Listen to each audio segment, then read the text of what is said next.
दोस्तों, क्या आपने कभी सोचा है कि जिस गैस से आपके घर का चूल्हा जलता है वो कहां से आता है? आज मैं आपको एक ऐसे सफर के बारे में बताऊंगा जो समुद्र के बीच से शुरू होता है और सीधा आपके किचन तक पहुंचता है। ये है लिक्विफाइड नेचुरल गैस यानी LNG की इनक्रेडिबल जर्नी। एक छोटा सा मॉलिक्यूल जो थाउजेंड्स ऑफ किलोमीटर्स ट्रैवल करता है सिर्फ आपके घर तक पहुंचने के लिए। इमेजिन कीजिए, जो गैस आप रोज यूज करते हैं कुकिंग के लिए, वो पहले ओशन के नीचे दबा हुआ था, फिर उससे एक्सट्रैक्ट किया गया, फिर उससे लिक्विड बनाया गया और फिर स्पेशल शिप्स में भरा गया। ये प्रोसेस इतना फैसिनेटिंग है कि आपका दिमाग हिल जाएगा। तो चलिए मैं आपको स्टेप बाय स्टेप बताता हूं कि यह मैजिक कैसे होता है, क्योंकि रियलिटी कभी कभी फिक्शन से भी ज्यादा अमेजिंग होती है। वीडियो स्टार्ट करने से पहले सब्सक्राइब कर लो ताकि अगली वीडियो सबसे पहले आप तक पहुंचे। दोस्तों, सबसे पहले बात करते हैं ओशन के नीचे छुपे हुए ट्रेजर की। जी हाँ, मैं बात कर रहा हूं नेचुरल गैस रिजर्व्स की, जो समुद्र की गहराई में मिलियंस ऑफ ईयर्स से दबे हुए हैं। ये gas actually pre historic plants और एनिमल्स के फॉसिल से बनी है, जो टाइम के साथ कंप्रेस होकर गैस बन गई। ओशन फ्लोर के नीचे सेडिमेंट्री रॉक्स की लेयर्स में ये गैस ट्रैप्ड रहती है प्रेशर में।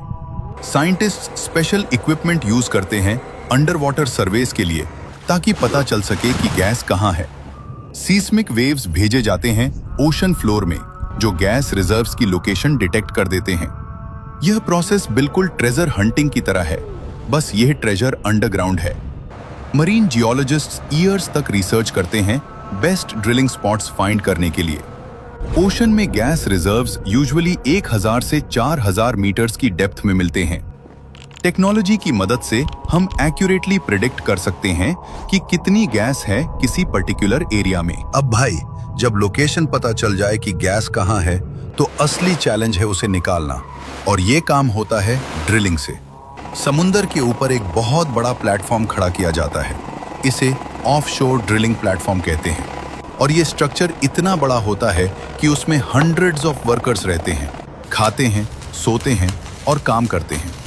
इस प्लेटफॉर्म के नीचे एक बहुत पावरफुल ड्रिल लगाई जाती है, जो समुंदर की तह को तोड़ती है और फिर आगे जमीन के अंदर जाती है, कभी कभी 3000 से 5000 मीटर तक भी। सोचना एक सेकंड के लिए, 3 से 5 किलोमीटर नीचे। जब ड्रिल गैस रिजर्व तक पहुंचती है तो गैस प्रेशर की वजह से ऊपर की तरफ आना चाहती है, लेकिन इंजीनियर्स इस प्रेशर को कंट्रोल करते हैं ताकि कोई बड़ा एक्सीडेंट ना हो। ये काम बहुत रिस्की होता है। वर्कर्स की सेफ्टी का पूरा ध्यान रखा जाता है, क्योंकि एक छोटी सी गलती भी बहुत बड़ा हादसा बन सकती है। ड्रिलिंग के टाइम पे गैस के साथ पानी और ऑयल भी आ सकता है। इन्हें अलग किया जाता है प्लेटफॉर्म पर ही। जो गैस निकलती है वो बहुत रफ फॉर्म में होती है, सीधा यूज करना पॉसिबल नहीं होता, तो उसे आगे प्रोसेस करना पड़ता है। ड्रिलिंग की यही कहानी है। समुंदर के दरमियान तूफान और लहरों के बीच इंसान अपना काम करता रहता है बिना रुके। ये वो लोग हैं जो 1 महीने या 2 महीने प्लेटफॉर्म पर रहते हैं, घर से दूर, ताकि आपके घर में गैस पहुंचे। जो गैस समुंदर से निकली है वो बिल्कुल सीधी यूज के लिए तैयार नहीं होती। इसमें काफी सारी गंदगी होती है जो पहले साफ करनी पड़ती है। जब गैस निकालते हैं तो उसके साथ आता है पानी, सल्फर, कार्बन डाइऑक्साइड और कई और केमिकल्स जो गैस को इम्प्योर बनाते हैं। अगर ये सीधा पाइप में भेजो तो पाइप्स खराब हो जाएंगे या गैस को जलाने पर हार्मफुल गैसेस निकल सकती हैं। तो पहला काम होता है गैस प्रोसेसिंग का, यानी इस रॉ गैस को एक प्लांट में भेजा जाता है जहां से सब कुछ अलग किया जाता है। इस प्लांट में बहुत सारी मशीन्स होती हैं, सेपरेटर्स, स्क्रबर्स और फिल्टर्स, जो एक एक चीज अलग करती हैं। पानी निकलता है, CO2 निकलता है, सल्फर निकलता है, और बाद में जो बचता है वो है क्लीन मीथेन गैस। यही असली नेचुरल गैस है जो काम की है। इस पूरे प्रोसेस में काफी टाइम लगता है और बहुत एनर्जी भी खर्च होती है, लेकिन ये जरूरी है क्योंकि क्वालिटी गैस ही आगे काम आती है। इस क्लीन गैस को फिर एनालाइज भी किया जाता है। साइंटिस्ट्स चेक करते हैं कि गैस कितनी प्योर है, उसका प्रेशर क्या है और कोई हार्मफुल एलिमेंट तो नहीं बचा। एक बार क्लीनिंग कंप्लीट होती है तो ये गैस रेडी होती है अगला बड़ा कदम लेने के लिए, और वो कदम है इस गैस को लिक्विड में बदलना। अब आता है सबसे इंटरेस्टिंग और साइंस वाला पार्ट, इस गैस को LNG बनाने का प्रोसेस। और LNG का मतलब है लिक्विफाइड नेचुरल गैस। भाई सोचो, एक नॉर्मल गैस जो हवा में फैली होती है, अगर उसे बहुत ज्यादा ठंडा करो, मतलब -162 डिग्री सेल्सियस तक, तो वो गैस लिक्विड बन जाती है। ये एक बहुत बड़ा साइंस का करिश्मा है। एक गैस जो बहुत जगह घेरती है, लिक्विड बनाते ही उसकी साइज 600 टाइम्स छोटी हो जाती है।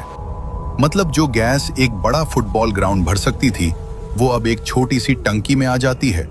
यही रीजन है कि LNG बनाते हैं, ताकि ज्यादा क्वांटिटी को एक जगह से दूसरी जगह ले जाना आसान हो जाए। इस प्रोसेस के लिए बहुत बड़ी लिक्विफैक्शन प्लांट बनाई जाती है, जहां स्पेशल कंप्रेसर्स और कूलिंग सिस्टम्स लगाए जाते हैं जो गैस को इतना ठंडा कर देते हैं।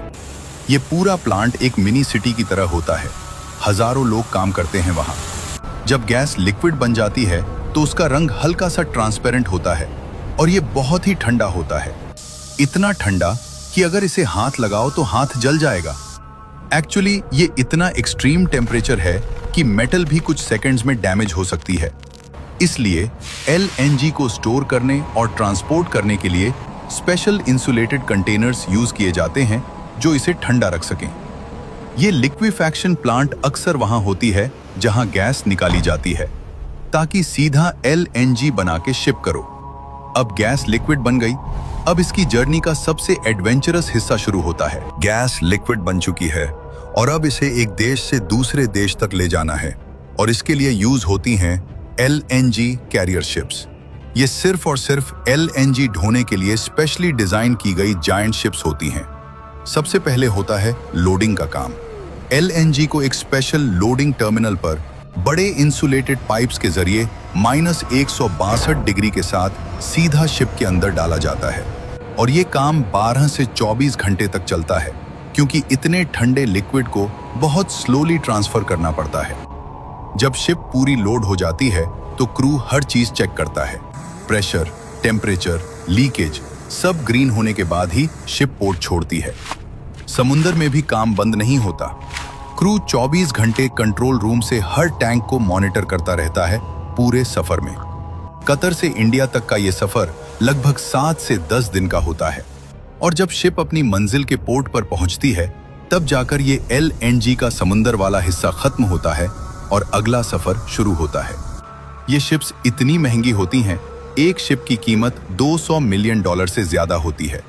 लेकिन यही एक रास्ता है समुंदर के उस पार से गैस को इस पार लाने का, और ये शिप्स ये काम बहुत कमाल से करती हैं। और अब शिप अपनी मंजिल पर पहुंच गई। मतलब जो भी देश गैस इंपोर्ट कर रहा है, वहां का पोर्ट आ गया, और अब शुरू होती है इस सफर की लास्ट इनिंग्स। जब शिप पोर्ट पर आती है तो LNG को अनलोड करके बड़े बड़े ऑनशोर टैंक्स में रखा जाता है। ये टैंक्स इतने बड़े होते हैं कि एक टैंक में एक छोटे शहर की गैस की जरूरत पूरी हो सकती है। अब इस LNG को वापस गैस में बदलना पड़ता है। इस प्रोसेस को कहते हैं रीगैसिफिकेशन, मतलब लिक्विड से वापस गैस बनाना। इस प्रोसेस में LNG को धीरे धीरे गर्म किया जाता है, -162 से उठाकर नॉर्मल टेम्परेचर तक, और जैसे ही ये गर्म होती है, ये लिक्विड से गैस बन जाती है। ये प्रोसेस रीगैसिफिकेशन टर्मिनल में होती है, जो पोर्ट के पास ही होती है। जब गैस बन जाती है तो इसे डायरेक्टली पाइपलाइंस में भेजा जाता है। ये पाइपलाइंस जमीन के अंदर होती हैं और एक बड़े नेटवर्क की तरह पूरे शहर और कॉलोनी में फैली होती हैं। जब गैस पाइपलाइन में आती है तो पहले सिटी गेट स्टेशनों आते हैं, जहां गैस का प्रेशर चेक होता है और रिड्यूस किया जाता है, क्योंकि गैस का ओरिजिनल प्रेशर बहुत ज्यादा होता है, सीधा घर नहीं भेज सकते। फिर डिस्ट्रीब्यूशन पाइपलाइंस से गैस लोकल एरियाज में जाती है, और वहां से CNG स्टेशनों और घर और फैक्ट्रीज सब जगह पहुंचती है।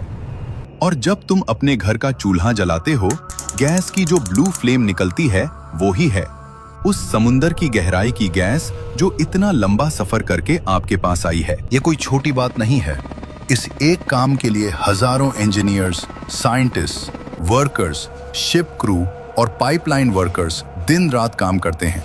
कुछ तो महीनों तक घर नहीं जाते, सिर्फ इसलिए कि देश में गैस सप्लाई होती रहे। और हम कभी कभी चूल्हा बंद करना भूल जाते हैं, अननेसेसरीली गैस वेस्ट करते हैं, ये सोचते ही नहीं कि इस गैस की कीमत क्या है, कितना एफर्ट है, कितनी मेहनत है। ये एक नेचुरल रिसोर्स है जो धरती ने करोड़ों सालों में बनाया और एक बार खत्म हुआ तो वापस नहीं आएगा। इसलिए गैस का सही यूज करो, गैस का फजूल वेस्ट बंद करो। और आप में से कौन कौन नेचुरल गैस यूज करता है, कमेंट में जरूर लिखिए नेचुरल गैस। अगर वीडियो पसंद आए तो लाइक, शेयर और सब्सक्राइब जरूर करें और मिलते हैं अगले वीडियो में।